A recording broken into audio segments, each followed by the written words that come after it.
По неуспехот во историската комисија е пропаднатиот обид да се реши судбината на македонскиот револуционер Гоце Делчев и да се договори промена на учебниците, Бугарското друштво Македонија повторно го преплави Скопје со налепници "Еден народ сме" и претопени македонско и бугарско знаме, промовирајќи ја бугарската теза дека сме биле еден народ во две држави. Граѓаните кои се јавија во редакцијата на Алфа реагираа дека неколку локации низ главниот град, особено во Влае, центар во близина на католичка црква, биле преплавени од ваквите налепници. Потврдуваа дека се обидели и сами да ги одлепуваат, противејќи се на оно што се дозволува да се прави паралелно со билатералните разговори. Ги повикуваат институциите веднаш да реагираат. Дојава од Влае цело исполепено, како е кај вас во Мало. Ги одлепив во Влае, кај мене во Мало во Буњаковец. Католички имаше кај автобуската.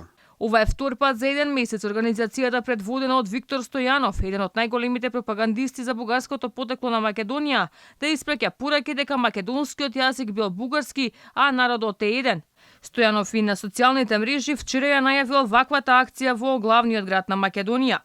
Оваа герила акција следува откако и самата фондација Македонија најави дека се подготвени 10.000 шарени лепливи стикери кои ќе се лепат по улиците на сите градови во Македонија. Здравейте, пристигнахме в Скопје. Зад мен са книгите.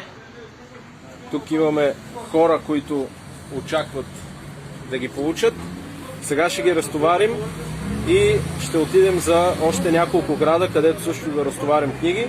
Всички книги ще бъдат разпределени до 920 души. 920 книги български народни песни на братја Миладинови. Инаку тезата за тоа дека сме биле еден народ ја актуализираше бугарскиот европратеник Ангел Џамбаски, кој во 2018 година порача дека било задолжително да се споиме со Бугарија, бидејќи ние сме еден народ во две држави. Еден народ живее и во Македонија и во Бугарија. Има луѓе што се определуваат поинаку, но тоа не е проблем. Ако Бугарија и Македонија немаат граница како што треба да биде од Охрид до Црно море, тогаш грците ќе се чудат што ќе се случи кога ќе стане во Костур, Лерин, Воден, во тие окупирани од грците територии, порача своевремено Џамбаски.